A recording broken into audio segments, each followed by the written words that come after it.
Today I saw a mysterious thing, a thing that vexed me to my very soul. I saw the black man dressed like a king but crouching in the shadows with a begging bowl. His children were starving in fields of cassava, dying of diseases the palm kernel could cure, homeless in a land of rock and timber. Why are you begging? He said, I am poor. Today I saw a mysterious thing, a wonder so great I cannot tell it. I saw the black man dressed like a king, but lying in the dust crying at my feet. His legs were sturdy like the Iroko, his forests were rich and teeming with games, his muscles they ripple like the proud Zambezi. I told him, get up, but he said, I am lame. Today I saw a mysterious thing so shocking I have no words to say.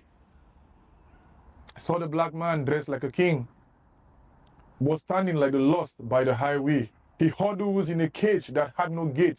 He could see where the keys to his chains were kept. He stood on clamps, but they had no weight. Why are you here? He said, I am trapped. Today I saw a mysterious thing. Oh, how can I tell such a horrible story? I saw the black man dressed like a king, but he was sharing a sleeping mat with poverty. His poverty was a fat man with a bulging stomach, lying on his back beside a pot full of treasure.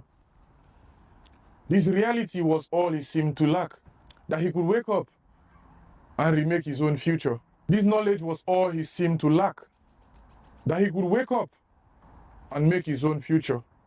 But then one begins to ask himself, how is a man poor in a land full of cassava and the children die from diseases the palm kernel could cure? How can such a man be homeless in a land of rock and timber? What are the things to build a house if not the necessities this can come out from? How can such a man lay claims to be lame, lying in the dust, crying at one's feet, when ordinarily such a person can get up with muscles that ripple like the proud Zambezi, with legs that are sturdy as the Iroko? Considering the fact that the Iroko in Igbo cosmology and all it comes to talk about the forest is a tree that stands the test of the time. For the European, you have a thing like the oak tree. How can such a man lay claims to being lame where he has a whole lot of game in his forest and he sits down there in quiet?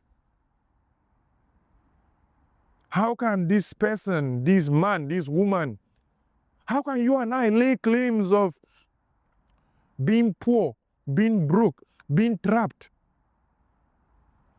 when the cage holding us has no gate? What is a cage without a gate? And what is a clam without having width? Without constraining someone to a particular, without trapping someone to a particular location?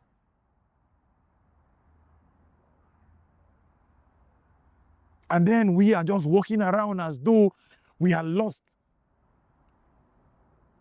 Like some sojourners lost in a particular place, lost in the wood and all you can think about.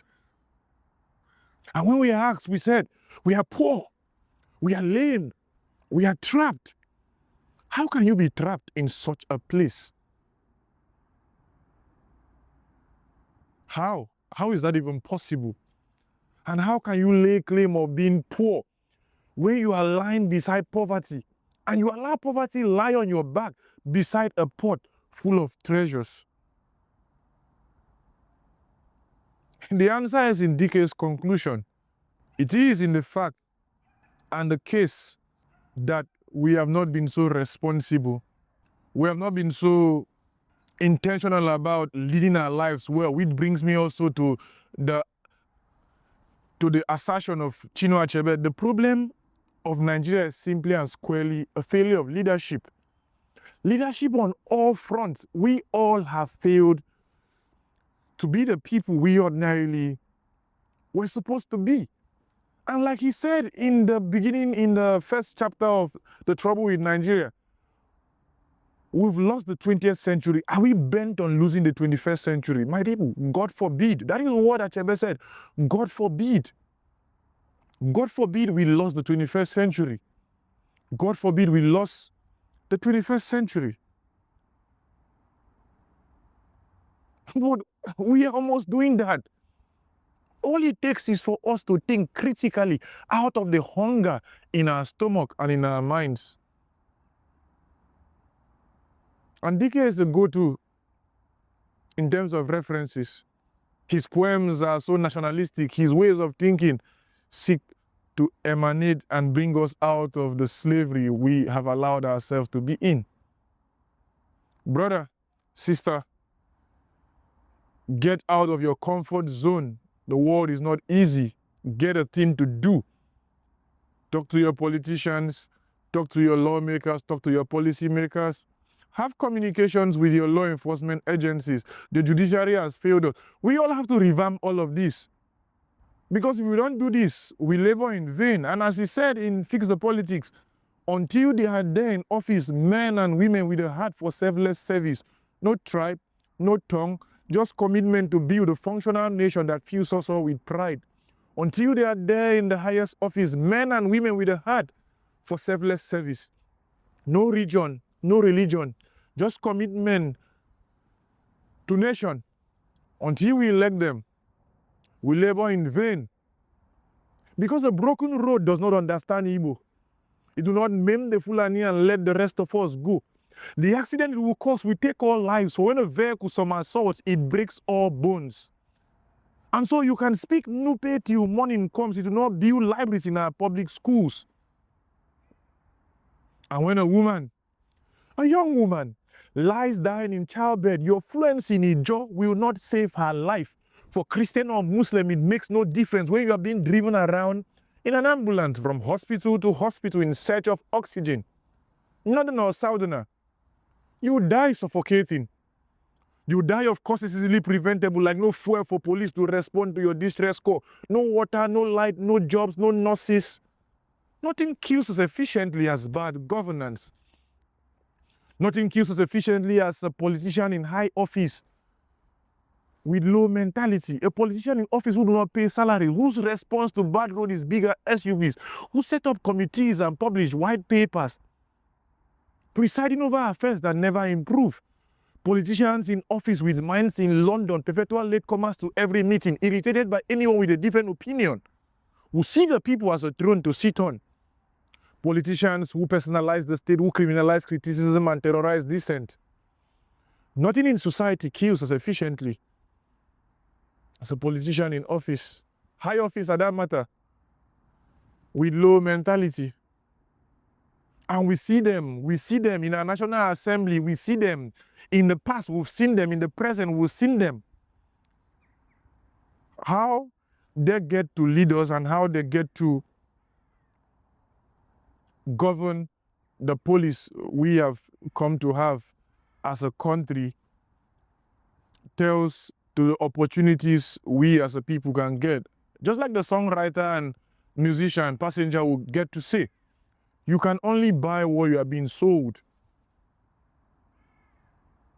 And so we continue to be sold fewer and fewer opportunities. So that year in, year out, we continue to ask ourselves, when is the next Nobel Prize coming to Nigeria? When is Africa going to gain the level of global relevance it ordinarily should gain to win the physics prize and all that? But what we don't ask ourselves are the following questions. Where are the labs?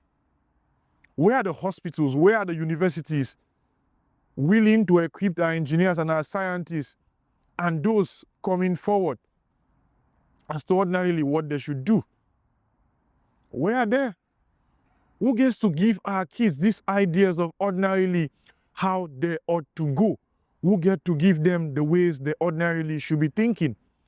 Who get to tell them what to think and what not to think?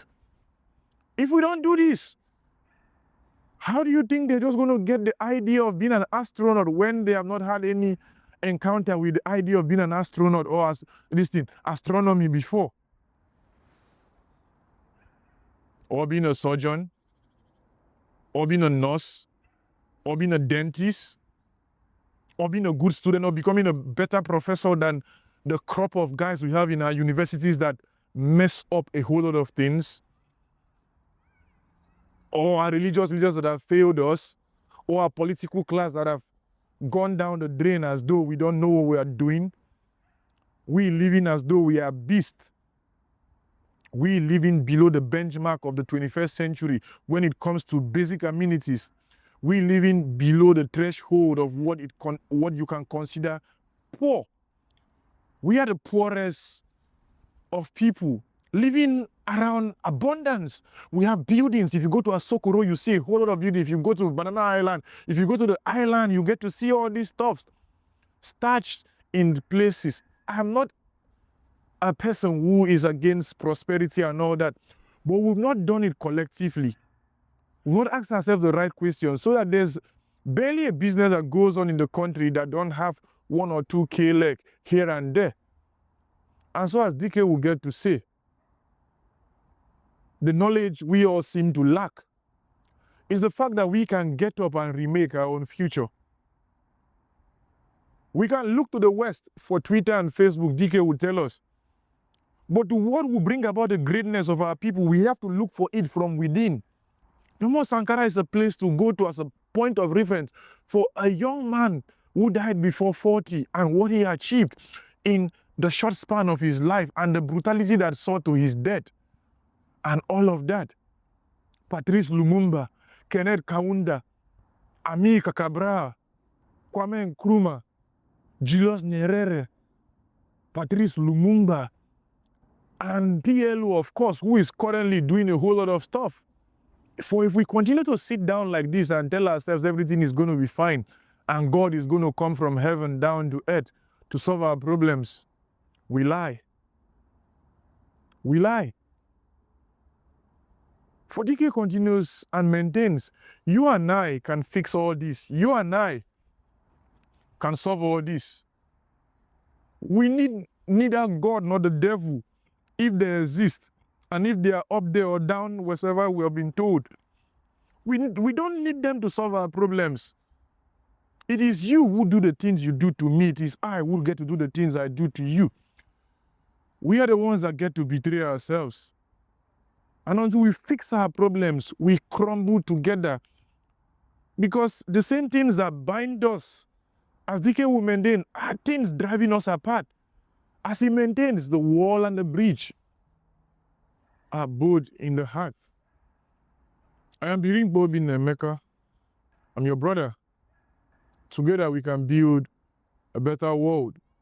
Else we labor in vain.